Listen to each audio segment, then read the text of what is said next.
अस्सलाम वालेकुम, आप देख रहे हैं नाव में हूँ अली सरवर। बहुत सारी अहम खबरें हैं जी आज जो शामिल करनी है हमें, और उसमें एक बड़ा अहम जो बयान आया है वो है अमेरिकी सदर डोनाल्ड ट्रंप का, जिन्होंने कहा है कि हौसियों के आइंदा किसी भी हमले का ज़िम्मेदार ईरान होगा।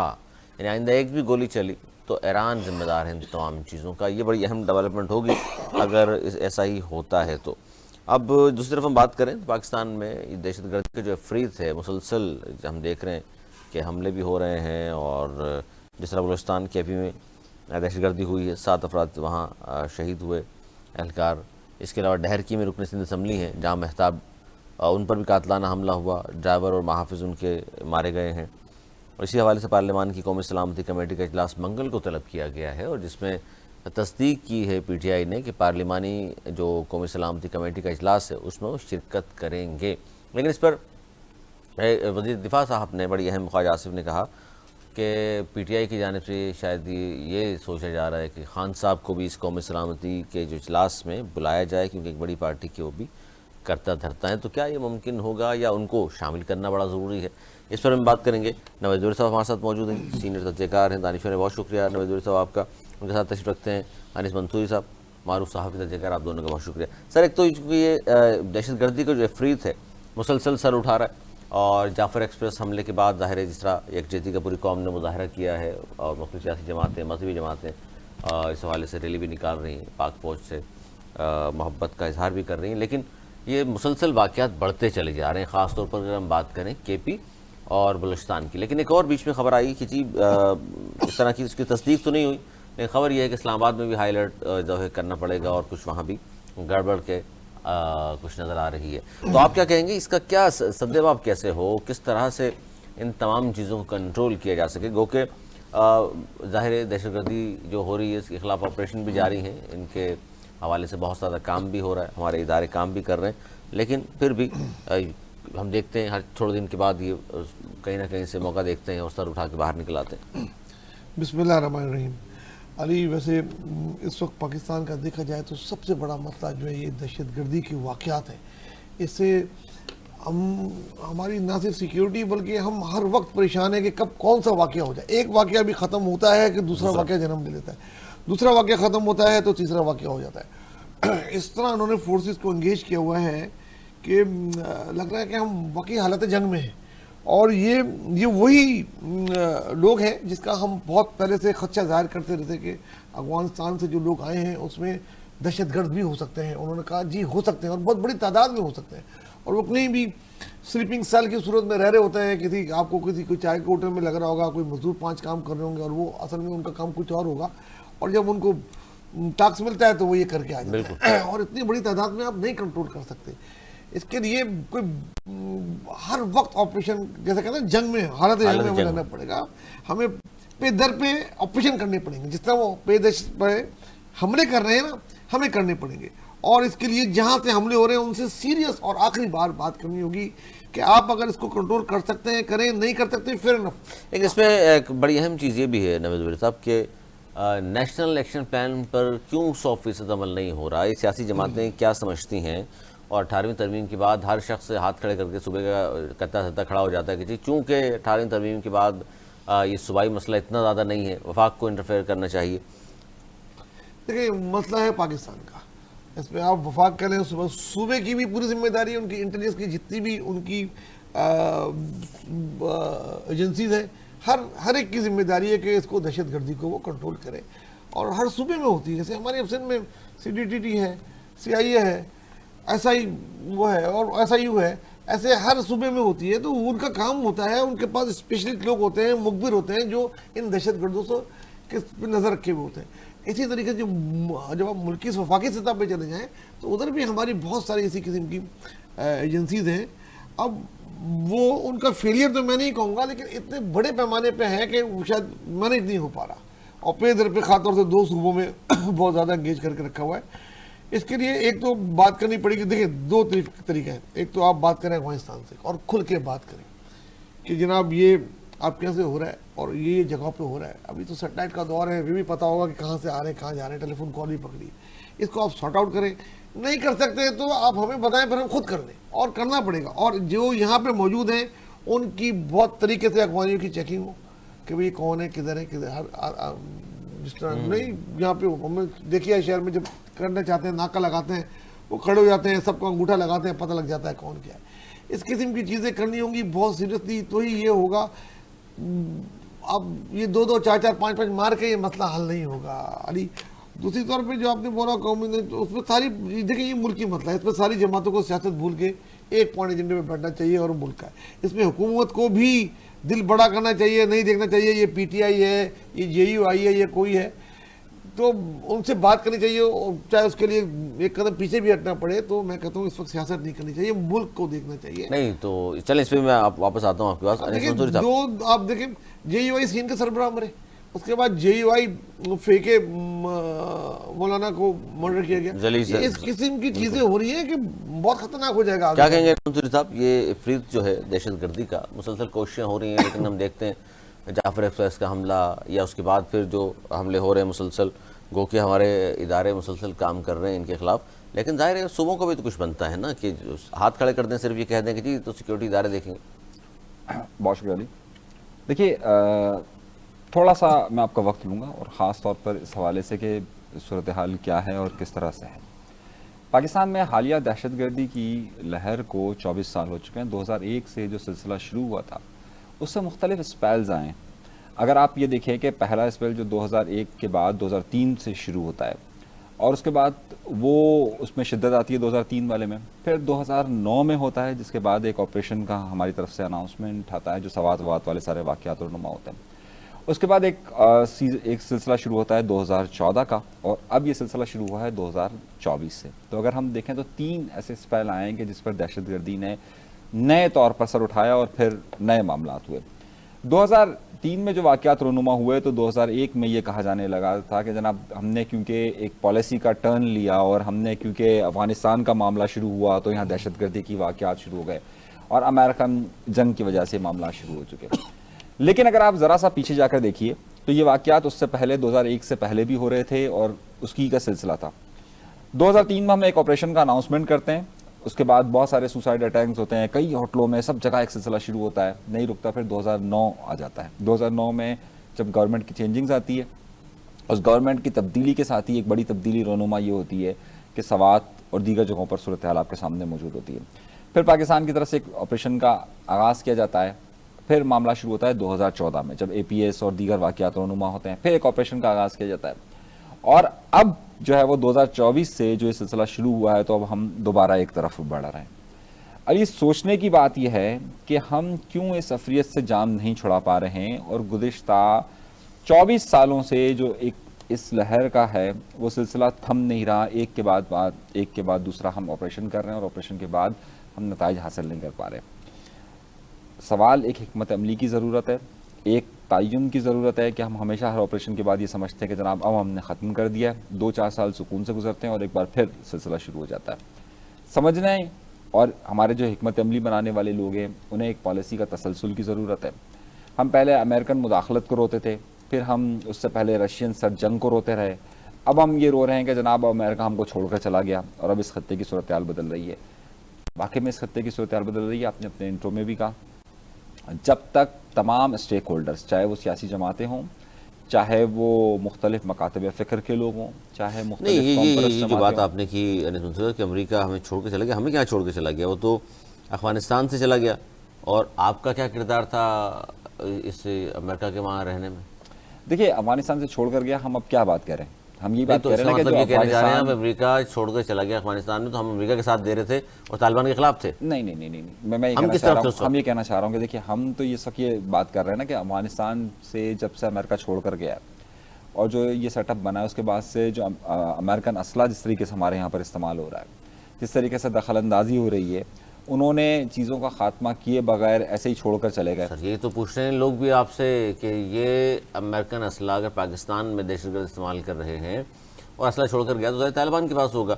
अगर तालिबान कंट्रोल नहीं कर रहे, जानबूझकर नहीं कर रहे या उनसे हो नहीं रहा, आपके तज़किया क्या है इस पर? देखिए तालिबान की बस की बात नहीं है एक ऐसा सेटअप, ये तो फिर आप हिमायत कर रहे हैं उनके मौक़िफ़ की कि हम क्या कर सकते हैं? नहीं, तालिबान की बस की बात नहीं, क्योंकि तालिबान का जो हुकूमती सेटअप है वो इतना जदीद नहीं है और उनका निज़ाम भी इतना मजबूत नहीं है। ख़ुद तालिबान का जो सेटअप है, और तालिबान बहुत सारी जगहों पर आंखें बंद कर लेते हैं। बहुत सारी जगहों पर जो है वो तालिबान वहाँ पर मसलिहतों का शिकार है। बहुत सारी जगहों पर तालिबान, मैं अफगान तालिबान की बात कर रहा हूँ, बहुत सारी जगहों पर अफगान तालिबान पाकिस्तान के खिलाफ इन लोगों को इस्तेमाल करते हैं। बहुत सारी इंडिया जगहों में क्यों नहीं कर रहे ये लोग? पर। इंडिया में कौन नहीं कर रहा? ये तालिबान, देखिए, अमेरिका क्या इत्तेहादी या इंडिया नहीं है उनका, या उनका बगल बच्चा नहीं है? अमेरिका से लड़ाई थी ना तालिबान की, देखिए, बात सारी उससे यही का है। इजहार तो वहाँ होना चाहिए। देखिए, बात सारी यही है ना, मैं वही अर्ज कर रहा हूँ। तालिबान का जो एक फैक्टर है कि जो पाकिस्तान के अंदर इस्तेमाल किया जा रहा है या उसे करवाया जा रहा है, ठीक है, वो वाज़ेह तौर पर पाकिस्तान के ख़िलाफ़ एक मुहिम की कैफियत में है। और जाहिर सी बात है, जब वो पाकिस्तान के ख़िलाफ़ मुहिम की कैफियत में है तो उसके साथ इंडिया भी है, उसके साथ वो अफ़गान नेशनलिस्ट फोर्सेस और वो तालिबान फोर्सेस भी साथ शामिल हैं, वो दाइश की कुव्वतें भी शामिल है जो पाकिस्तान को नुकसान पहुँचाना चाहती है। दर हकीकत इस वक्त तो हम तस्लीम करें या ना करें, हमारे ऊपर ये एक जंग मुसल्लत है और इस दहशतगर्दी की जंग से को लड़ना पड़ेगा पाकिस्तान को। और पाकिस्तान लड़ रहा है जी, कुर्बानियाँ मिल रही हैं। नवाज ज़रीफ साहब, बिलावल भुट्टो ज़रदारी साहब वज़ीर ख़ारजा बने और पूरी दुनिया में मुख्तलिफ ममालिक के दौरे करते रहे, को 30, 40, 50 मुल्कों चले गए। कहा जाता है जी बड़ा फ़ायदा हो पाकिस्तान को, बड़े अच्छे ताल्लुकात हो गए पाकिस्तान की, और तनहाई का शिकार था बिलावल भुट्टो साहब की बड़ी ज़बरदस्त ख़ारजा पॉलिसी रही। सर, काबुल नहीं गए वो पड़ोस में, बहुत सारे लोग कह रहे हैं उस वक्त जाते तो शायद कोई हालात बेहतर होते हैं। गलती रही आप समझते हैं, या नहीं गए तो ठीक है? देखिए, जिस वक्त वो वज़ीर ख़ारजा बने, अगर हम उस वक्त देखें, यूएई हमसे नाराज़ था, सऊदी अरब शदीद नाराज़ था, अमेरिका के ताल्लुकात जो थे उसमें पाकिस्तान से सबको पता है। टर्की में आप कॉन्फ्रेंस में एन मौके पे बैक हो गए थे, टर्की से आपके, हालांकि हमारा ब्रदर मुल्क है, वो हमसे नाराज़ था।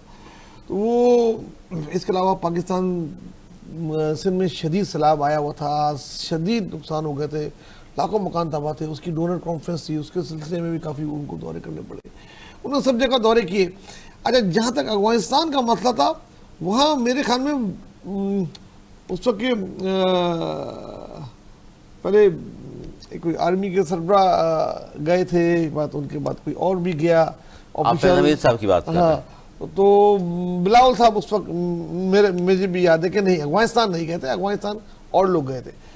अब वो अफगानिस्तान क्यों नहीं गए थे, क्या नहीं थी वजह, तो वो खुद ही इसकी बात नहीं, मैं तो ठीक है वो नहीं गए, तो ये अगर आप गलती रही, क्योंकि जब हम बात करते हैं कि अफगानिस्तान क्यों पाकिस्तान के खिलाफ खामोशी इख्तियार क्यों हुई, उस सेक्टर को कोई और देख रहा था, उस सेक्टर को पॉलिटिकली नहीं, मेरे ख्याल में इनकी म्यूचुअल अंडरस्टैंडिंग होगी कि आप वहाँ ना जाएं, क्योंकि बेनज़ीर भुट्टो के कत्ल के इल्ज़ाम डायरेक्ट अफगानिस्तान से आए हुए लोगों पर लगाए गए थे, चीज़ें थी। तो शायद ये वजह रही होगी या कोई और वजह रही होगी, लेकिन ये कोई इंटरनल कॉन्फिडेंशियल वजह होगी जो उनको वहाँ नहीं भेजा। वो जाते भी तो फर्क नहीं पड़ता है, अफगानिस्तान को जो सियासी लोग जाएं, डायलॉग करें, फर्क नहीं पड़ता। देखिए, उधर अगर जिस चीज़ वो समझते हैं, जैसे फजलुर रहमान साहब जाएं वहाँ पे, मौलाना साहब, तो बड़ा बेहतर हो सकता है। अब भी नहीं फजलुर रहमान साहब को तो भेजा जा रहा। ऐसे लोग हैं पाकिस्तान में जिनके अफगानिस्तान में बात सुनी जाती है, ऐसे बहुत सारे मौलाना हैं, मैं नाम नहीं लेना चाहता, जिनकी वहाँ अभी भी बहुत इज्जत है, उनको यूज़ किया जा सकता है, और माजी में भी यूज़ किया गया और अभी भी किया जा सकता है। यूज़ करना उनको इस्तेमाल करके वहाँ से मसाइल हल करें ना, वो जिनकी जुबान समझते हैं। नहीं तो अभी जो कुछ हो रहा है अफगानिस्तान के अंदरूनी ताल्लुकात भी, अफगानिस्तान के तालिबान के अंदरूनी भी इंतशार बहुत है। अभी मैं पढ़ रहा था, उनके वज़ीर दाखिला जो 2 माह से इनएक्टिव थे, आज उन्होंने रिज़ाइन कर दिया है पिछले 1 आध दिन पहले, और वो हक्कानी है, और उनका हक्कानी नेटवर्क जो बड़ा मजबूत होता था, जिसने पूरी जंग लड़ी है अमेरिका से, वो एक बहुत बड़ा फैक्टर था, वो नाराज है आपस में। पाबंदियां तो उन पर या उनकी वजह, वो तो वो पढ़ाई के भी खिलाफ हैं बहुत सारे, 2-3 दाढ़ी खाली पढ़ाई नहीं, पाकिस्तान पे जो हमले हो रहे हैं उस पे भी हैं, वो टीटीपी के भी खिलाफ है। वजह क्या है? तहरीक तालिबान पाकिस्तान अहम वजह है, उनके खिलाफ से आते हैं ना वो लोग, पाकिस्तान में दहशतगर्दी आते हैं, सबको पता है। वहाँ की गवर्नमेंट क्यों नहीं रोकती? वजह नहीं रोकती, इसी की वजह से वजीर दाखिला का, वजीर खारजा का, 2-3 लोग का बड़े शदीद इख्तिलाफ है अफगानिस्तान में। आपस में फूट है, आपस में भी काफी इंतशार है, मैं फूट तो नहीं बोलूंगा, लेकिन इतने अच्छे ताल्लुकात नहीं है आपस में। जो 2 रिजाइन आए हैं बड़े बड़े वजीरों के, तो जाहिर है तो वो है ऊपर बैठे हुए लोग बनाते होंगे ना। हाँ, तो इसमें उनको जल्दी फैसला करना पड़ेगा इस मसले पे, वरना मजीद ताल्लुकात हमारे खराब हो जाएंगे इनसे, मुझे ये लगता है। मंसूरी साहब, हक्कानी नेटवर्क की जो बात की उन्होंने, लेकिन नॉन स्टेट जो होते हैं, आपकी स्टेट को यूज कर रहे होते हैं, उस पर प्रेशर तो फिर आता है। हम हक्कानी नेटवर्क को जिस हक्कानी नेटवर्क के तौर पे जानते हैं उसमें और अब के हक्कानीज़ में बहुत बड़ा फ़र्क है। वजह यह है कि जिस ज़माने में हक्कानी नेटवर्क यहाँ बहुत ज़्यादा सरगर्म था और हक्कानी नेटवर्क का ख़ास तौर पे पाकिस्तान से जितने भी मुंसलिक इलाके उसमें और काफ़ी असर रसूख रहा था। हक्कानी साहब, सराजुद्दीन हक्कानी साहब जिन्होंने भी रिज़ाइन दिया है, ये तीसरी नस्ल में से है, यानी कि जो मेन हक्कानी साहब थे उनके बाद ये तीसरे इनके हैं। अच्छा, आपके इल्म में होगा कि पिछले दिनों हक्कानी ही के ख़ानदान में से एक और वज़ीर साहब थे, उनको उन पर ख़ुदकुश हमला हुआ था और वो जान से गए। अफ़गानिस्तान में इस वक्त ख़ुद कई ग्रुप्स में डिवीज़न है, जहाँ ग्रुप्स में डिवीज़न है वहीं पर दाइश का फैक्टर भी वहाँ पर इन्वॉल्व है। कहा यह जा रहा है कि पाकिस्तान में ये जितने भी अटैक्स हुए हैं उसमें दाइश का इन्वॉल्वमेंट सामने नज़र आ रहा है, जो ख़ास तौर पर चुन चुन कर उलमाए किराम को हिट कर रहा है।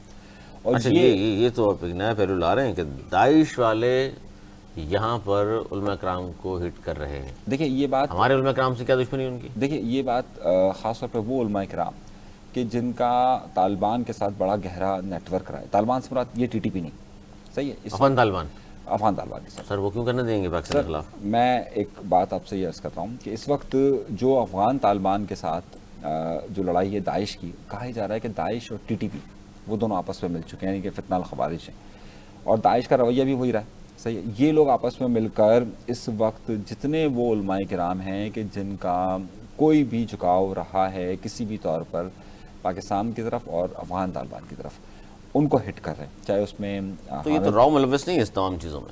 एक ही नेटवर्क है ना, मतलब कहीं ना कहीं पैसा वैसा तो सारा उसी सिलसिले से आ रहा है। आप ये देखिए कि एक बड़े सोचे समझे मंसूबे के तहत इस तरीके से हिट किया जा रहा है। रॉ सिर्फ यहाँ हिट नहीं कर रहा, देखिए रॉ इस तालिबान दाइश की शक्ल में जो हिट कर रहा है, रॉ जो BLA के तौर पर हिट कर रहा है, साथ साथ रॉ का एक बड़ा फैक्टर ये देखिए कि कल जो जहलुम के अंदर वाक़या रोनुमा हुआ उसमें भी ये कहा जा रहा है कि क्या उनका इन्वॉल्वमेंट तो नहीं है। ये तो है उनका इन्वॉल्वमेंट नजर आ रहा है, कहने जिस तरह वो इल्जामात लगाकर वो हाफिज सईद का तो नाम आया, लेकिन नहीं हाफिज सईद का नहीं, लेकिन जो दूसरा अहम शख्सियत थी वो उसका कोई ना कोई ताल्लुक जो है वो कहीं था उनसे।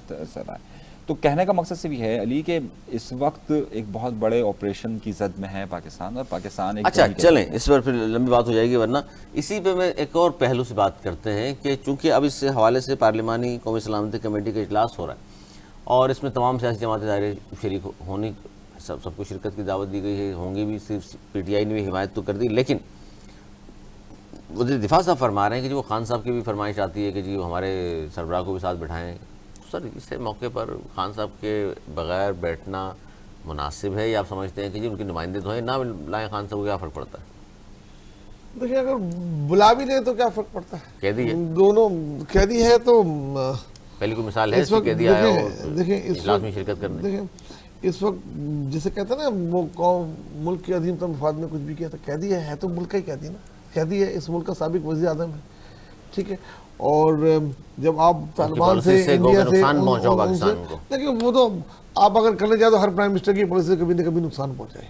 जब चली जाती है हुकूमत तो उसको यही कहते हैं इसने ये कर दिया वो कर दिया, जब चले जाएंगे तो इनके भी बड़े नुकसान सामने आएंगे। अगर वाकई आपको सीरियस है इस मसले में बैठना चाहते हैं, तमाम पार्टियों को बैठना चाहते हैं, तो पेट्रोल पे 1 दिन 2 दिन के लिए रहा करके उनको लेके आ सकते हैं, बैठा सकते हैं, अगर ये चाहे तो। उनकी इतनी अहमियत है आपकी नज़र में? देखिए अहमियत को तो आप कोई भी नज़रअंदाज नहीं कर सकता। पाकिस्तान की पार्लियामेंट की सबसे बड़ी पार्टी के सरबराह है, पॉपुलर भी आपको पता है, अगर वो बैठते हैं और वो उससे कोई पाकिस्तान को इस जंग में फ़ायदा होता है तो बिठाने में कोई हर्ज नहीं है। इसके अलावा अगर वो नहीं बिठाना चाहते तो गौर को बिठा लें और नेक्स्ट क्या आदत को बिठा लें। अहम बात यह है कि पार्लिमानी कौमी सलामती कमेटी जो है, कौमी सलामती कमेटी का इजलास होना चाहिए और जो फैसले हों फिर उस पर अमल दरामद भी 100% होना चाहिए। बिल्कुल होना चाहिए। और फैसले पे मेरे ख्याल में शायद ही कोई पार्टी ऐसी होगी जो अपने आप को एक्सपोज नहीं करेगी, मतलब कोई ऐसा नहीं करेगी कि वो इस जंग में हम साथ नहीं है। अगर वो साथ नहीं है तो फिर वो साथ नहीं है, पाकिस्तान के साथ, फिर आप समझे पूरी अवाम देख ले फिर वो साथ नहीं है। तो ऐसी कोई भी पार्टी मैं नहीं समझता कि इस मौके पे नहीं दे साथ, सब साथ देंगे और जो कुछ भी फैसला हो उससे फौरन अमल दरामद हो, एक जान होगी। क्योंकि देखिए अब एटमी मुल्कों में जंग रिवायती नहीं होती। अब वो हम पे हमला नहीं करेगा, हम पर नहीं करेगा, उन्होंने अपना तैयारा भेज के भी देख लिया, हमने चाय पिला के भी वापस भेज दिया, उससे भी कुछ नहीं होगा। अब ये जंग, ये एक इकोनॉमिकली जंग होती है, एक दहशतगर्दी की जंग, जिसमें राव बड़ी माहिर है और उनको मिल गए हैं ये ट्रेन तालिबान। तो ये खुद तो सामने नहीं आते, उधर बैठ के ऑपरेशनली हेल्प करते होंगे उनको दूसरी सारी फैसिलिटेट करते होंगे और यहाँ भेजते होंगे, पैसे से भी वो जरूर करते होंगे। तो ये हमें इस जंग को जंग की तरह लड़ना होगा दोनों क्या कहेंगे सुंदर साहब? देखिए, आपने तहरीक इंसाफ की बात कही है। तहरीक इंसाफ ने अपने 14 अरकान के नाम दे दिए हैं कि जिन्हें जाना है वहाँ पर उस इजलास में, और उन 14 अरकान में खुद तहरीक इंसाफ ने इमरान खान का नाम नहीं दिया। नहीं, वो तो वज़ीर दिफा ने कहा है कि वो अंदरूनी खाना कहीं कहा होगा उन्होंने इनको ले आए जी। अच्छा, हैरत अंगेज़ तौर पर इस बार इन्होंने ये भी नहीं किया तहरीक इंसाफ ने कि हम पूछ कर नाम देते हैं। अच्छा, जो नाम दिए हैं उसमें भी आप देखिए कि ज़रताज गुल का नाम है, उमर अयूब का नाम है। तो जाहिर है तहरीक इंसाफ लीडर होना चाहिए, आप समझते हैं उनको नहीं बुलाए। देखिए तहरीक इंसाफ ना इस बार थोड़ा सा बैकफुट पे इसलिए गई है और फौरी तौर पे उन्होंने नाम इसलिए दे दिए क्योंकि जो ये वाक़या जाफ़र एक्सप्रेस का पेश आया, उसके बाद जो तहरीक इंसाफ के साथ लिंक करने वाले वो तमाम सोशल मीडिया अकाउंट्स हैं, उसमें जिस तरह के कमेंट्स और कमेंट्री की गई, उस पर ज़ाहिर गुस्सा मौजूद है, सही। और इस वजह से तहरीक इंसाफ ने इस बार बग़ैर कोई तसादुम में जाने के ये कहा है कि जनाब हम उस कमेटी के अंदर जा रहे हैं, और अपने 14 अरकान के नाम दे दिए उन्होंने। अब वो 14 अरकान में से कितने अरकान होते हैं, क्योंकि ज़ाहिर पार्लिमानी कमेटी है, तो मेरे ख्याल से इसमें से 2 इनके जो पार्लिमानी लीडर हैं, एक वो और एक कायदे हिज़्ब इख्तिलाफ उनके होंगे, और सेनेट में भी इनकी यही पोजीशन होगी, तो मेरे ख्याल से 4 लोगों को इजाज़त मिलेगी इसमें। अच्छा, 4 लोगों को इजाज़त मिलेगी। अच्छा जी, इसी पे ज़ाहिर PTI की बात चल रही है, PTI से मामला तय नहीं होते तो इम्कान है JUI इनफरादी तौर पर तहरीक चलाएगी। लेकिन एक बड़े मारूफ सहाफ़ी पाकिस्तान के, उन्होंने ये खबर दी है कि जी इमरान खान साहब की मजबूरी है फजल रहमान साहब के साथ हर कीमत पर चलना, क्योंकि उनको मालूम है स्ट्रीट पावर इन्हीं के पास है, और ईद के बाद फिर ये हो सकता है PTI वाले और फजल रहमान साहब की पार्टी मिलकर तहरीक चलाएं। और बहुत सारी बातें उन्होंने खान साहब ने तस्लीम कर ली हैं फजल रहमान साहब की। आपको भी लगता है कि सर ये दोनों इकट्ठे ही ईद के बाद निकलेंगे और हुकूमत के खिलाफ सफारा होंगे? देखिए, मुझे नहीं लगता ये वक्त है कि हुकूमत के ख़िलाफ़ कोई भी तहरीक चलाई जाए। इस वक्त तो पाकिस्तान की बात करनी चाहिए। पाकिस्तान जब तक इस जंग से नहीं निकलेगा, जो ये हम पे मुसल्लत है और हम अभी तक महसूस नहीं कर रहे हैं, और महसूस इसलिए भी नहीं कर रहे हैं कि हर चीज़ मीडिया में नहीं आ सकती, ये भी एक चीज़ है। वरना अगर ये मीडिया पे आ रही होती तो पता लगता कि हम कितनी बुरी तरह जंग में हैं। जिस तरह जंग नहीं हो रही होती है तो पता लगता अभी फलां शहर पर अटैक हो गया, अभी इधर अटैक हो गया, अभी वहाँ हो गया। इसी तरीके से हमारे मुल्क की चारों तरफ खासतौर से 2 सूबों में बुरी तरह अटैक हो रहे हैं। ऐसी सूरत हाल में अगर खुदा ना खाता कोई जलसा या जुलूस हुआ और पाकिस्तान के दुश्मनों ने किसी बड़े लीडर को हिट कर दिया, तो और मुल्क में, और उनके लिए तो बड़ा ही टारगेट होगा। जलसे जुलूस में तो बड़ा ही टारगेट होता है, वो आ रहा है सामने से उसको मार दे, जिसको सुसाइड, तो आपको पता है कितने सुसाइड आ रहे हैं। 2-4 लोग अपनी जान पे खेल के मार देंगे तो मुल्क में और अफरा तफरी हो जाएगी। दूसरा, सियासत में मैं ईद के बाद घर में देख रहा हूँ, सिंध में, ना कि पंजाब और KP में, सिंध में जो होने जा रहा है ईद के बाद, ईद के तीसरे चौथे दिन 4 अप्रैल को जलसा रखा है पीपल्स पार्टी ने, जो कि बहुत बड़ा जलसा करने जा रहे हैं अपनी पूरी ताकत लगा के। वो जलसे में वो किनाल्स के लिए और पानी की जो प्रॉब्लम्स है वो उसमें एक तहरीक चलाने की उसमें है। तो एक तरफ इधर चल रही होगी, दूसरी तरफ वहाँ चल रही होगी, तीसरी तरफ दहशतगर्दी के खिलाफ ये जंग चल रही होगी। ये सब चीज़ें एक साथ अली चल नहीं सकती। इसके लिए इसमें बैठ के बात करनी होगी कॉन्फ्रेंस में, और जो चीज़ें टेबल पे हल हो सकती हैं वो टेबल पे हल करें, जो अपने अंदरूनी चीज़ें हैं, और बैरूनी ताकतों से सब मिलके लड़ें, तो ही हम ये जंग जीत सकते हैं। सिंध में क्या होने वाला है? सिंध में आपको नजर नहीं आ रहा क्या हो रहा है? नहीं, मतलब क्या आज तक कोई हुकूमत अपनी हुकूमत के खिलाफ तहरीक चला सकी? मेरी एक बात पॉइंट समझिए, KP के गवर्नमेंट लाख कोशिश कर गई, लेकिन वो कोई मूवमेंट क्रिएट नहीं कर सकती। पीपल्स पार्टी हुकूमत में रहते हुए हुकूमत के खिलाफ कौन सी कैंपेन लॉन्च कर सकती है, और बड़ी लॉन्च कर सकती है? क्या तहलका मच सकता है सिवाय एक जलसे के और शोशाश के? मतलब क्या कैंपेन करेगी, क्या करेगी? वो कहेगी भाई हाँ सही है, हम जो है वो NFC पे ये मामला पीछे हट रहे हैं, वो हम इस मामले पे क्या करेगी उस पार्टी? मतलब एक आइडिया तो नहीं। देखिए, जो मेरे पास इतलात आ रही हैं अब तक, और आप तक भी पहुंच जाएंगे एक हफ्ते बाद। नहीं, इतलात हैं हमारे पास, हम आपसे भी पूछना चाह रहे हैं क्या है। वो नारा देने जा रही है मरसू मरसू, वो हो गया, वो तो नारा, और उसके साथ साथ डेडलाइन देनी चाह रही है कि ये नहीं हुआ तो देखिए उनके पास चॉइस नहीं है, या तो उनको गवर्नमेंट बचानी है या पार्टी। अगर उन्होंने गवर्नमेंट में रहा और गवर्नमेंट को बचाया तो उनकी पार्टी खत्म होने जा रही है। पीपल्स पार्टी बाहर भी निकल सकती है। पीपल्स पार्टी को बाहर, अगर ये केनाल वाला मसला हल नहीं हुआ, पीपल्स पार्टी केनाल तो बनेंगे जी, तो फिर वो गवर्नमेंट से बाहर होगी। को सरसब्ज करना है। तो आप ये बात लिख लें अपने किसी कागज में, तो पीपल्स पार्टी गवर्नमेंट से बाहर होगी। पीपल्स पार्टी कौन सी गवर्नमेंट से? ये जो अभी बनी हुई सिंध गवर्नमेंट से नहीं, गवर्नमेंट से क्यों रिजाइन देगी? वो प्राइम मिनिस्टर क्यों? उधर देखे ना, सिंध का पानी तकसीम हो जाएगा, फिर सिंध में फिर भाई जब प्राइम मिनिस्टर की गवर्नमेंट प्राइम मिनिस्टर के खिलाफ लाएंगे ना आतंकवाद, तो काम चलता रहेगा। कौन चल, वो फिर आगे तारीख चलेगी, फिर अरे खत्म नहीं होगी ना। देखे ना भाई, कोई हुकूमत अपनी हुकूमत के साथ रहते हुए कभी तहरीक नहीं चला सकती तो है, फिर उसको बहुत कंप्रोमाइजेस करने पड़ते हैं। देखिए बात, जब हकीकत कंप्रोमाइज पसंद का आना मौका करें, आ जाए, हकीकत पसंद आना मुजाहरा करें ना। पसंद होके बात कर रहा हूँ, ऐसा नहीं जब होता ऐसा है। मौका आ सर, जाए, ये बताइए, जब ऐसा मौका आ जाए कि आपको पार्टी बचानी है या हुकूमत, तो आप क्या फैसला लेंगे? मुल्क के वसीतर मफाद को देखते हैं आदमी। हुकूमत बचाते हैं हमेशा, फिर पार्टी खत्म हो जाएगी। सर हुकूमत हमेशा तो बचाई ये जाती ये है। फैसला आप- देखेंगे, ये हम भी बड़े बड़े गौर से देख रहे हैं, पूरी सिंध की आवाम भी देख रही है कि ये क्या होगा, वो आप भी देख नहीं तो लीजिएगा। इसमें मसला तो क्या इजाज़त में भी आ है रहा है। सर? ये केनाल 6 सतलज से निकलेंगी जो भारत के बॉर्डर के साथ है, सिंध का क्या ताल्लुक है? जाके समझाए ना सिंध वालों को, जो पानी नहीं आपको पहले समझाने चाह रहे हैं ना हम। हाँ? आप साथ है ना केनाल पे मसले पे? मैं तो देखिए, अगर पाकिस्तान के साथ नहीं है आप, देखिए मैं पीपल्स पार्टी के साथ हैं। पाकिस्तान के साथ हूँ, लेकिन तो फिर ये पाकिस्तान में मुझे 4 लाख एकड़ जमीन सरसब्ज हो जाए, क्या नुकसान है? अगर 4 लाख एकड़ सरजमीन सरसब होके एक सूबा आप पाकिस्तान से बदल हो जाए, तो मुझे ऐसी सिंध का पानी नहीं है, ये पाकिस्तान का पानी है। तो ये बात तो फिर वो जो है वो आगे बताएं, इनको वक्त बता रहे हैं ना, आप तो समझेंगे, आप जैसे लोग मीडिया पे आकर बताएं कि ये मसला पाकिस्तान का है। देखिए ये बात तो पहले तो कुछ समझनी होगी, फिर उनको समझानी होगी, लेकिन जो इस वक्त जिस तरह सिंध में आग लगी हुई है, सर सतलज जिस से तरह- पानी निकल रहा है, देखें, सतलज से आपने बताया ना, दरिया सिंध से नहीं बन रही। कालाबाग के लिए भी ये कहते थे कुछ भी नहीं है, कुछ भी कालाबाग तो नहीं यहाँ किनारे बन रहा था, वो इंडिया बॉर्डर के साथ बन रहा है, सतलज से वहां से बना रहे हैं। होगा। इंडिया बॉर्डर से बना के जैसे इन होता है पाकिस्तान में पानी, सतलज दरिया सतलज कहलाता है, वहां से 6 केनाल निकलनी है। दरिया सिंध तो ये पे पानी किसका है? वो दरिया सिंध पे पाकिस्तान का है ना? नहीं, दरिया सिंध पे नहीं है? दरिया सिंध में नहीं आता दरिया पानी सिंध वो। पे अच्छा, अब तो नहीं, मैं आपसे पूछा पानी दरिया सिंध में नहीं आता है। पानी फिर किसका? पंजाब का कम नहीं होगा वहाँ? पंजाब पाकिस्तान का पानी है, उनका कहना 2 ये है, डैम 2030 तक बन इसमें जाएंगे, उनका पानी भी मिलना है सबको, चारों सूबों को। फर्क क्या पड़ रहा है आपको? अली देखें, मैं आपसे इस वक्त इसलिए माजत करता हूँ कि मेरी इस पर इतनी रिसर्च नहीं है, लेकिन मुझ पर जो चीज़ें पहुँची हैं, जो कुछ भी मैं पढ़ रहा हूँ, जो कुछ भी मैं टीवी में देख रहा हूँ, चैनल्स में यही आ रहा है कि सिंध का पानी से पंजाब को सैराब कराया जा रहा है। ठीक है, ऐसी सूरत हाल में सिंध में जगह जगह हर रोज़ मुजाहरे हो रहे हैं। पानी की पहले ही कमी थी और अल्लाह की तरफ से और कमी हो गई इस बारिशें न होने की वजह से। तो उधर एक आम तासुर यही है कि ये पानी केनाल बन रही है इसलिए नहीं आ रहा। अगर ऐसा नहीं है तो बहुत ज़रूरत है समझाने की, कि समझाने की, और इस किस्म के टॉक शो करने की, इस किस्म के जलसे करने की, जुलूस करने की। समझाओ सिंध की आवाम को कि ये ऐसा नहीं है, तो उनको समझ आए तो फिर बात।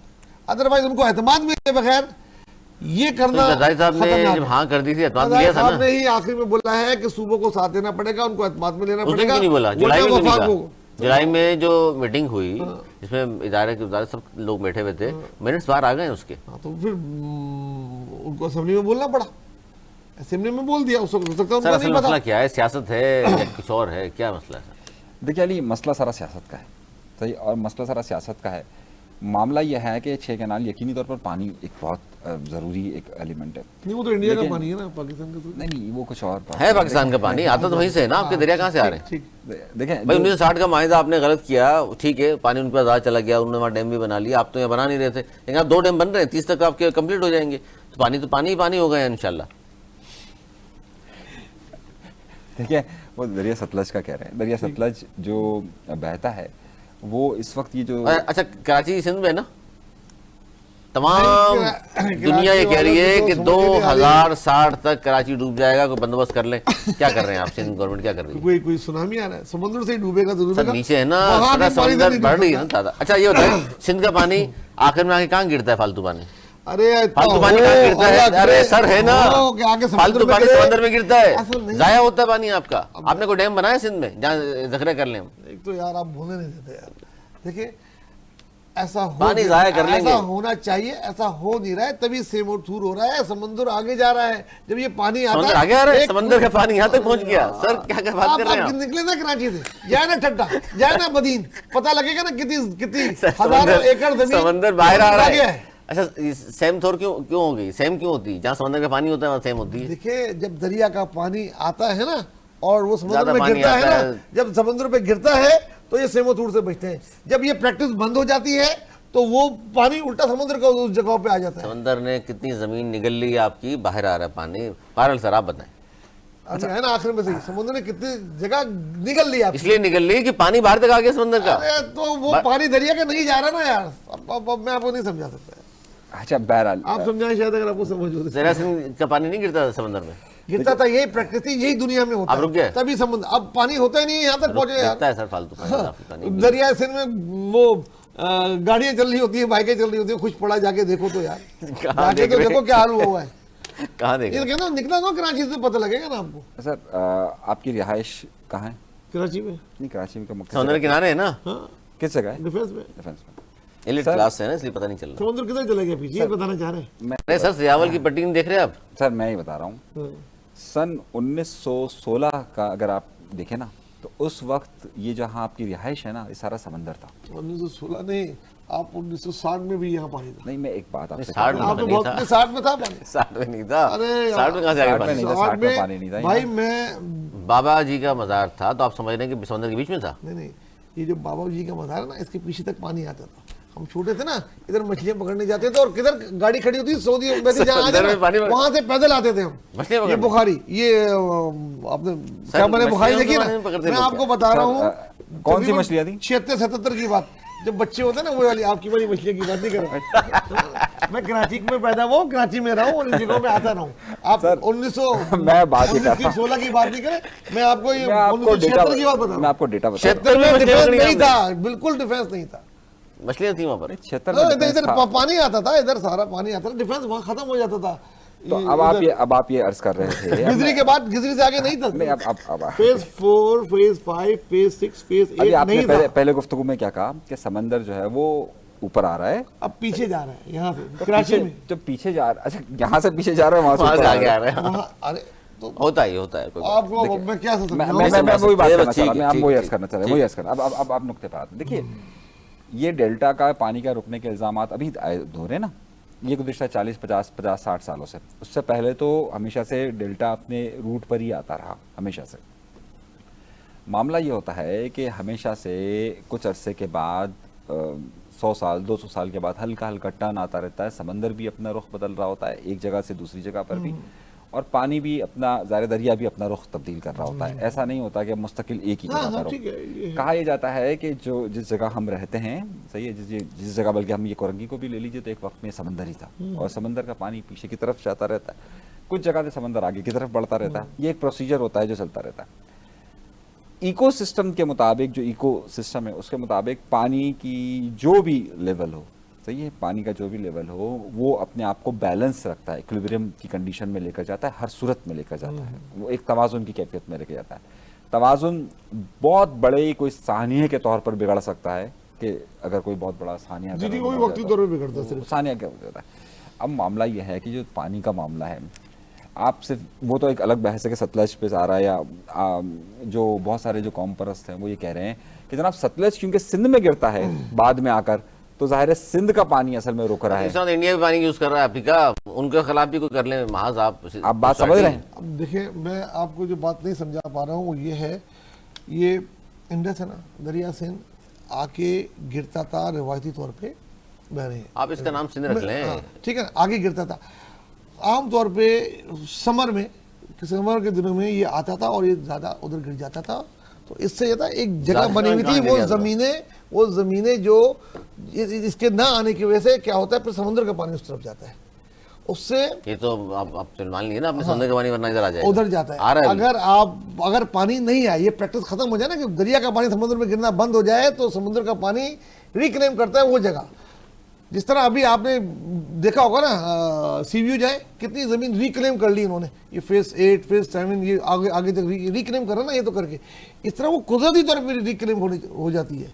तो ये प्रैक्टिस रुक गई पानी आने की। क्यों रुक गई? क्योंकि सिंध का पानी की जगह जगह रोक दिया गया। पहले इंडिया ने रोक दिया, फिर डैम बन गए, चीज़ें। अब मजीद रोकेंगे तो इधर इतना भी पानी नहीं रहेगा कि वो मवेशी के लिए चारा भी उगा ले। अगर अब मजीद कोई सिंध हुकूमत ने एक जायज कितने बात है डैम बना आपकी। लिए यहाँ पर पानी अगर एक बात काफी आ बता जाता है दो, तो दरियाए सिंध किसकी मलकियत है? पाकिस्तान की है। नहीं नहीं, मतलब दरियाए सिंध का मेजर पार्ट किस जगह पर आता पहाड़ों है? से होता हुआ सिंध में कितना पोर्शन आता है और पूरे पंजाब में कितना सफर करता है ये? यार अभी इतना स्टैटिस्टिक तो मुझे नहीं पता, मुझे ये पता है जहाँ बहरहाल ये यहाँ पता तक है आता कि कैनाल का मसला है, जाहिर पाकिस्तान ही है, अब किसी और का फायदा नहीं हो रहा, हमारे सूबों को फायदा होगा, लेकिन बहरहाल मुतमईन किया जाना चाहिए तमाम लोगों को। बिल्कुल, अगर उसके ऐसी बाद बात चीज है करें। लोगों को एतमाद में लेके, सूबे के अवाम को एतमाद में लेके फिर बनाया जाए। इतनी जल्दबाजी क्या है यार? जल्दबाजी क्या है? डैम नहीं है हमारे यहाँ कुछ यार खाली। तो इससे क्या हो जाएगा? आपने कालाबाग इससे बनने डैम नहीं बन रहा दिया, है। नहीं, कालाबाग बनने डैम बन रहा है। 4 लाख एकड़ देखिए, सरसब्ज हो रही है। अभी एक डैम बनने के करीब 4 लाख एकड़ जमीन अभी एक डैम बनने के करीब आ गया ना। आपने कितने बनाए सिंध में? सिंध में कुछ तौर पर डैम नहीं तो बन ये सकते हैं, सैलाब डैम आता ऊपर है, बनते पानी हैं। जाया होता है ना। ऊपर बनते हैं डैम। जहाँ अरे, भी दयामीर बनता क्या है ना, क्या बात कर रहे हैं? यहाँ हम लोगों ने कराची में डैम बना दिए। वो तो छोटे छोटे हब डैम यहाँ भी बना हुआ है, ऐसे भी सिंध में छोटे छोटे बहुत डैम बने इतना हुए नहीं, बड़ा डैम हैं। था। बड़े डैम ऊपर बनते हैं, ऊपर जहाँ बनते से हैं। दयामीर बन रहा है। मंगला कहाँ जैसे पर बना कहा- हुआ है? ऊपर ऊपर बना बना हुआ है ना मंगला कहाँ है भाई? सिंध में। सिंध में है। अच्छा चल छोड़े, अमेरिकी सदर का बयान शामिल कर लेते हैं जी। हौसियों के आइंदा किसी भी हमले का जिम्मेदार ईरान होगा, एक गोली भी चली ईरान जिम्मेदार होगा। आपको लग रहा है कि हीट बढ़ रही है, मामला गर्म हो रहा है और ईरान के खिलाफ कोई भी कार्रवाई कर सकते हैं? क्योंकि जिस तरह की धमकियां मुसलसल दिए चले जा रहे हैं डोनाल्ड ट्रंप जब से सदारत का हल्फ उठाया इन्होंने। देखिए, दुनिया वर्ल्ड जो पावर है अमेरिका, उसका सदर एक ऐसा आदमी बन गया जिससे आप कुछ तवक्को नहीं रख सकते। कल वो क्या कर सकते? सोचा था यमन पे, मतलब कोई बदमाशी उठा के यमन पे आपने हमला कर दिया। आपने ना अक़वाम मुत्तहिदा को एतमाद में लिया, ना जनरल असेंबली को बताया, ना किसी चीज़ को बताया, उठाया हमला कर दिया। ये क्या तरीका है? और पहले तबाह मुल्क को तबाह करके और उनको प्रोवोक कर रहे हैं कि वो उन पर हमला करें। वो उनके पास है क्या बेचारों के पास? वो जितना है उन्होंने ड्रोन मारे, वो किया, लेकिन वो इससे क्या होगा? ये बैर एमर में जितनी भी ये शिपमेंट होती है, इसको बहुत शदीद नुकसान पहुंचेगा।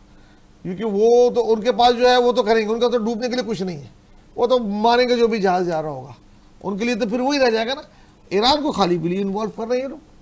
अगर ईरान को किया तो जाहिर सी बात है ये इस खत्ते में एक जंग शुरू हो जाएगी। क्या लग रहा है अनिस मंसूरी साहब, ये इस तरह नहीं, की देखें, मुसलसल धमकियां? ये धमकियां नहीं है, ये एक पूरा एक सीरीज है। उस सीरीज का हिस्सा वही था कि जब शाम पर मामला हुआ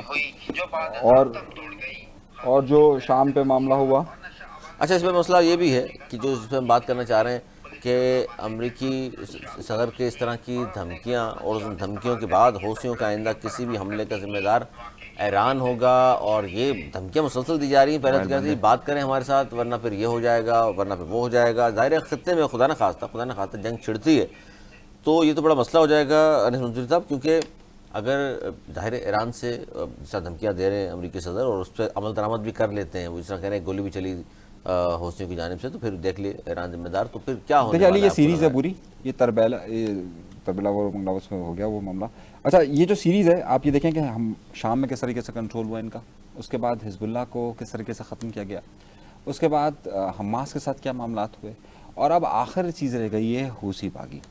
देखिए, हमने अपने पिछले प्रोग्राम में भी इस बात को कहा था कि सऊदी इन्फ्लुएंस एक बहुत बड़ा हिस्सा है इसका, और सऊदिया का इन्फ्लुएंस ऐसा ऐसा ट्रम्प इंतज़ामिया के बाद बढ़ता जा रहा है और इसराइल का भी बढ़ता जा रहा है। ईरान को जो 10 साल की पॉलिसी थी उसके बाद पूरा बैक किया जा रहा है, और आखिरी ठिकाना रह गया है यमन यानी हूसी बागी। वहाँ पर इसराइल उस तरीके से अटैक नहीं कर सकता। सऊदिया वहाँ पर पहले अटैक कर चुका, लेकिन ईरान के साथ मामलात के बाद वहाँ पर एक खामोशी थी। हूसियों का ये आपको लग रहा होगा कि कोई जज्बाती बयान होगा, लेकिन हूसियों के खिलाफ बाकायदा प्री प्लान ये स्ट्रेटजी डेवलप की जा रही है कि ईरान की जो आखिरी मजबूत जगह तस्वुर की जा रही है वहाँ पर भी अटैक किया जाए, और ये अटैक होगा, और ये अटैक होगा। अच्छा, एक और खबर कराची के बारे में खबर शामिल कर लें, फिर हम खेल की जाने चलते हैं, प्रोग्राम के आखिरी लम्हात हैं। अच्छा जी, एक प्रेस कॉन्फ्रेंस की थी जिसमें उन्होंने कहा था, मुर्तज़ा वहाब साहब मेयर कराची हैं, कि जी अगर हमारे गवर्नर, अवामी गवर्नर कामरान टसूरी साहब 100 अरब रुपए ला दें वफाक से, तो कराची में बहुत सारे काम हो सकते हैं। ये मुर्तज़ा वहाब ने कहा था अवामी गवर्नर? जी जी जी, नहीं, मुर्तज़ा वहाब साहब ने अवामी गवर्नर से फरमाइश की थी। नहीं, अवामी गवर्नर का खिताब ये कहते हैं। जी जी, अवामी गवर्नर, जाहिर है अवाम ने खिताब दिया है। अब किसने दिया? अवाम ने, कराची के अवाम है, ये जहाँ आप आजकल उसमें बैठते हैं, जैसे कल दमथल पे गए हुए थे, कहीं औरंगी टाउन गए हुए थे, वो सारे अवाम वहाँ वो नारे लगाती है। पूरी रात शहरी तक फिरते रहते हैं कहीं ना कहीं। तो इससे पहले तो गवर्नर को ज्यादा नहीं था ना। हाँ ना, इन्होंने आपके तो पंजाब के गवर्नर जो है कहाँ निकलते हैं? मैं 2 दिन पहले एक चैरिटी प्रोग्राम था शहरी में, वहाँ मैं बैठा हुआ था, बहुत ही बिल्डर्स बैठे हुए थे और बड़े बड़े बिजनेसमैन भी थे, कुछ उलमा इकराम भी थे। उसमें गवर्नर साहब आ गए रात 2:30 बजे। देखिए ना, रातों को जागता है एक आदमी आपके लिए। और पता लगा एक तकरीब से आ रहे हैं और उसके बाद भी एक तकरीब में जाने हैं। माशाल्लाह। तो उन्होंने अल्लाह ताला ने दी उस बिल्कुल शख्स को। फारूक सत्तार भाई जैसा एक मुख्तसर खिताब किया उन्होंने, और वो खिताब में आपको क्या बताऊं कि बिल्कुल भी एक गवर्नर के मुंह से सूट नहीं कर रहा था, आपके आवामी गवर्नर के मुंह से। क्या ऐसी बात कर दी? नहीं बताएं, उसके बाद आवाम का तजस्सुस रहेगा। बता रहा हूं, क्या बात कर दी? उसके बाद एक साहब ने तकरीर की और उन्होंने कहा कि ये जो गवर्नर हैं, इन्होंने इनसे पहले जितने भी गवर्नर आए थे सबको बहुत पीछे छोड़ दिया, और एक और अल्फाज कहा जो मैं नहीं कह सकता, मतलब मैं नहीं समझता मुझे वो कहना चाहिए, वो बड़े हैं वो कह सकते थे, उन्होंने कह दिया। और पूरी महफिल में जो तालियां बजी उनके इस जुमले पे कोई हद नहीं।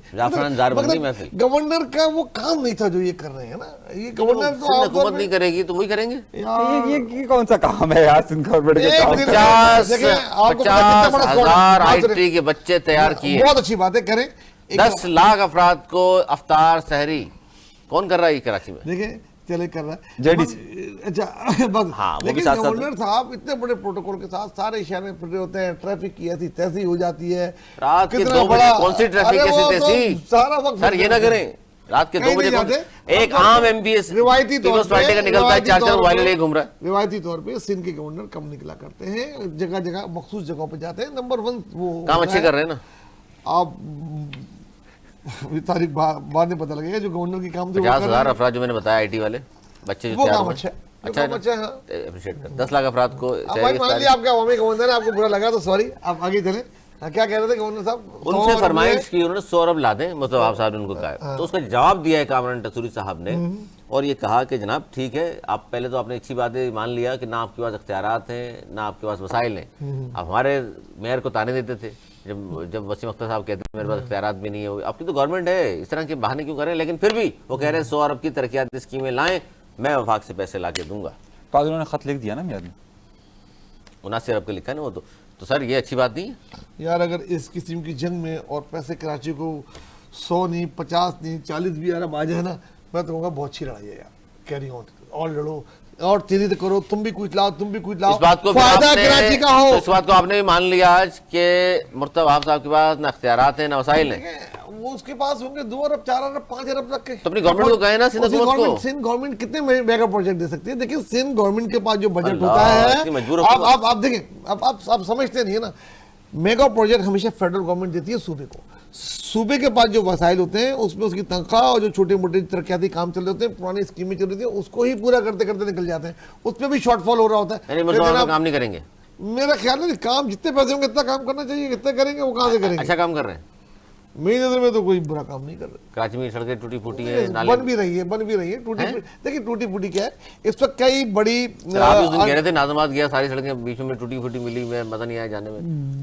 नाजमाबाद का नहीं कहा था, उन्होंने गुलशन का कहा था। गुलशन गुलशन में टूटी एक शुक्र है। ग्रीन लाइन जो बन रही है वो बहुत बड़ी लाइन बन रही है ना, उसकी आप क्यों नहीं बोल रहे हैं? आप तो पूरी कराची में घूमते हैं, सड़कें आपको अच्छी नजर आई सब जगह। भाई मैं गवर्नर साहब से ज्यादा घूमता हूँ तो क्या मैं अवामी एंकर हो गया? हाँ बिल्कुल सही है। वो ये पहली बात आपके पास इख्तियारात नहीं है ना, आपके पास इख्तियारात नहीं है ना, 50,000 लोग मेयर के पास है, आप मान रहे नहीं नहीं, है? आप बोले ना इख्तियार नहीं, इनके मेयर के पास मेयर ने कहा है वो तो। लेकिन फंड एक अलग चीज होती है, फंड जनरेट करना अलग होती है, जो तनकीद करना बड़ा आसान होता है। तो उन्होंने 30 एज तनकीद करते हुए गवर्नर को बोला भाई आप 100 अरब ला दें, सारे काम हो जाएंगे। तो फिर उनको जवाब भी दे दें। क्या चीज? उसने बोला ला दो, उन्होंने दे दिए, अब वो लाते हैं 16 साल में जो 28,000 अरब रुपया मिला NFC की मद में, कहाँ है वो? 28 अरब रुपए यार बॉस, उन्हीं से बुला के पूछना, मुझे थोड़ी पता। उन्हीं से बुला के पूछो यार 28,000 अरब 100 अरब रुपया जो है वो उसमें क्या काउंट होगा? 28,000 अरब NFC की मद में मिला है। अरे यार बस अभी छोड़ दे यार, मैं इस फिगर से कोई बात नहीं करना। 28,000 अरब नहीं मिले? अरे नहीं मिले होंगे, इतने मिलेंगे अगर आपको तरक्याती कामों के लिए। कहाँ गया पैसा? सुबह में लगा नजर आया क्या आपको? नहीं कोई अंडरपास नहीं है। अच्छा ये 28,000 रुपये अंडर बनाई है हमने। और बड़ी चीजें 300 अरब ने मुस्तफा कमाल साहब ने कराची चेंज कर दिया था। अच्छा चेंज हो गया था अब यार ये जाती है। हाँ यार कराची में आपको काम नजर नहीं आया था? देखिए मेरी बात सुनिए, कराची में अगर आप भी मानते हैं जहाँ तनकीद है कमाल साहब के दौर में काम काम हो रहे हैं।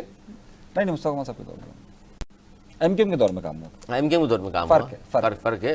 नेमतुल्ला साहब ने काम नहीं किया, तो कितने अरब जमात इस्लामी के जमाने में काम हुआ था। देखिए क्या सबने अपने अपने तौर पे किया, ये भी वसीम अख्तर ने कर किया। रहे हैं, वसीम अख्तर ने नहीं किया, वो मैं अभी दिखाऊंगा। जुमला है कि नहीं, वसीम हम अख्तर अपने दौर में सबने देखें, किया और उसमें- वसीम अख्तर ने नहीं अगर- किया। वो अगर लड़ाई में नहीं लगे रहे, वो लड़ाई में लगे, किससे? वो पीएसपी से, पीपल्स पार्टी से और अपने लोगों से। छोड़ दें उस बात को। देखिए कोई भी ये नहीं चाहेगा काम ना हो। फंड बहुत कराची को चाहिए, बहुत चाहिए, फेडरल को चाहिए। 10 दफा शहबाज शरीफ कह चुके हैं जब वो प्राइम मिनिस्टर थे कि हमसे गलती हुई, हमने नहीं दिया। जब आपको पता था कि आपका 17 स्कीमें फेडरल गवर्नमेंट ने पंजाब में दे दी, मेगा स्कीमें यहाँ ले दे के 2 दी।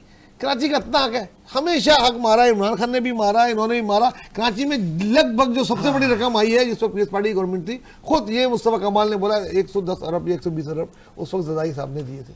उसके अलावा उसके बाद आई नहीं। आपने मेरे को भी दे दे। अब उनके पास नहीं है, वज़ीर आज़म नहीं है। नवेद भाई अच्छा आप एडीपी उठा के देख लीजिए कितनी स्कीमें इस वक्त जो है वो कराची के लिए है। आप ये देख लीजिए कि ग्रीन कम लाइन से की है, कम वो बन रही है। ग्रीन लाइन उसके के अलावा अलावा एडीपी देखिए ग्रीन लाइन, एक और वो बन रही है उधर सफूरा की तरफ, बहुत बड़ी लाइन। ग्रीन लाइन के अलावा आगे भी दुनिया है, मतलब 3.5 ग्रीन लाइन करोड़ आपने की फंसा कर बहुत- रखी हुई है। इसके अलावा आप ये देखिए सफूरा में कि भी इस है, वक्त नॉर्थ का वो बना है पूरा, और कई ब्रिज बने हैं। अच्छा, हैदराबाद से उस तरफ तो ऑरेंज चल रही है। हैदराबाद से उस तरफ भी बस ऑरेंज चल रही है। ट्रेन पंजाब हुकूमत ने खुद बनाई थी, वफाक से पैसा नहीं लिया। तो उनके पास पैसा कहाँ से आ रहा है? इंडिया से ले रहे हैं, ये या अमेरिका दे रहा है यार। यही पैसा है ना जो यहाँ मिलना चाहिए, मेगा प्रोजेक्ट मेगा सिटीज को मिलना चाहिए, जो नहीं दिया गया उन्होंने खुद तस्लीम किया। अब दे दो भाई, अब दे दो इस शहर को पैसे, भले गवर्नर के हाथ दे दो, हम तो कहते हैं दे दो, पैसा आ गया बस आपके पास। हाँ ताकि लगे। चलिए आगे चलते हैं। आखिरी खबर, क्योंकि टाइम ज़्यादा हो गया है और वो खबर बड़ी अहम है, वो है खेलों के मैदान से। और खबर नहीं करो तो अच्छा है।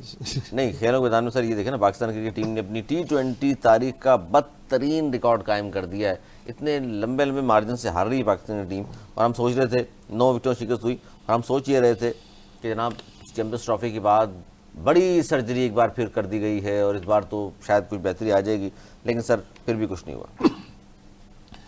मैं देखिए पहले दिन से कह रहा हूँ, आप नहीं समझ रहे हैं, पता नहीं समझने वालों को समझना चाहिए। वज़ीर दाखिला का काम नहीं है पीसीबी चलाना, सबसे पहले उनको रिज़ाइन करना चाहिए पीसीबी से। ऊपर से चेंज लाएंगे तो चेंज होगी, नीचे से खिलाड़ियाँ चेंज करने से। अब जिन खिलाड़ी को लेके किसी ने 8 मैच खेले फर्स्ट क्लास, किसी ने 7 मैच खेले, कल के वो बच्चे न्यूजीलैंड की इतनी मुश्किल कंडीशन में उनको खड़ा कर दिया। जो तजुर्बेकार थे उनको हटा दिया कि वो फेल हो रहे हैं, और उन बच्चों को ले दिया जिनको अभी तजुर्बा ही नहीं हुआ। तो यही होना था, इसके बाद भी यही होगा। इसके बाद जो आपकी वनडे टीम है वो भी हारेगी। अब आप जब तक मैनेजमेंट चेंज नहीं होगी, क्रिकेट के इंफ्रास्ट्रक्चर को हम सही से नहीं डेवलप करेंगे, हम न्यूजीलैंड में ऑस्ट्रेलिया में जाके नहीं जीत सकते इन टीमों के साथ। ये वो लड़के वो कैपेबल ही नहीं है। कहाँ से आए लड़के? यहीं से मिलेंगे। आप लोगों ने ही खत्म कर दी नर्सरी, क्रिकेट की नर्सरी खत्म कर दी। Inter school, inter college, inter universities, departments सब बंद कर दिए। यानी आप तो ये कह रहे हैं मुस्तकबिल का मंजरनामा बड़ा मायूस है क्रिकेट के हवाले से। मुझको तो ये लग रहा है 2-4 एक्स्ट्राऑर्डिनरी प्लेयर कोई अल्लाह ताला हमें दे दे, गॉड गिफ्टेड जो बाय बर्थ होते हैं, तो कोई जनाब आ जाए तो आ जाए। ऐसा फिलहाल तो ये टीम तो मुझे जीती नजर क्या नहीं जीती नजर नहीं आ रही है? साफ सुथरे अल्फाज में कह दिया, नहीं सुनते आपको भी लगता है? भाई इन्होंने जो बात कही है, मैं वही तारीख देख रहा था, बस इंशाल्लाह ताला लैलतुल कदर में दुआ मांगने के लिए खड़े हो जाते हैं कि अल्लाह ताला पाकिस्तान को जिता दे। मतलब वो ये कह रहे हैं कि बस अल्लाह ताला दे दे, हमें 3-4 लोग दे दे। पकड़ी मैंने ये 3-4 बोला लोग कि दे दे। पीसीबी के चेयरमैन को रिजाइन करना चाहिए, वो नहीं मिली। वो बोलते हुए थोड़ा सा डर रहे। हमने ही तो बोला था, किसने कहा था? आप तो बाबर आजम आप तो खाली बाबर आजम भटके हुए देखें थे, मेरी बात, जो फिर भी 30-40-50 रन कर रहा हमारा था। पहले से वो भी गया। हमारा पहले से लफ्ज़ था ये नेपोटिज्म खत्म करें। हम एक ही लफ्ज़ पर हैं, हम जब भाई तक वही तो, प्रोफेशनलिज्म जब तक नहीं मैनेजमेंट होगा, खत्म नहीं होगी, यही प्रोफेशनलिज्म नहीं होगा, मैनेजमेंट का इशू नहीं है, प्रोफेशनलिज्म का इशू है। जब तक आप एक अप्रोच नहीं लाएंगे कि यार हमें प्रोफेशनल अप्रोच लेकर आनी है, उसके मुताबिक आप पीसीबी का चेयरमैन लाते हैं, उसके मुताबिक आप सारी एडमिनिस्ट्रेशन लाते हैं, और उसके बाद फिर आप फैसला करते हैं।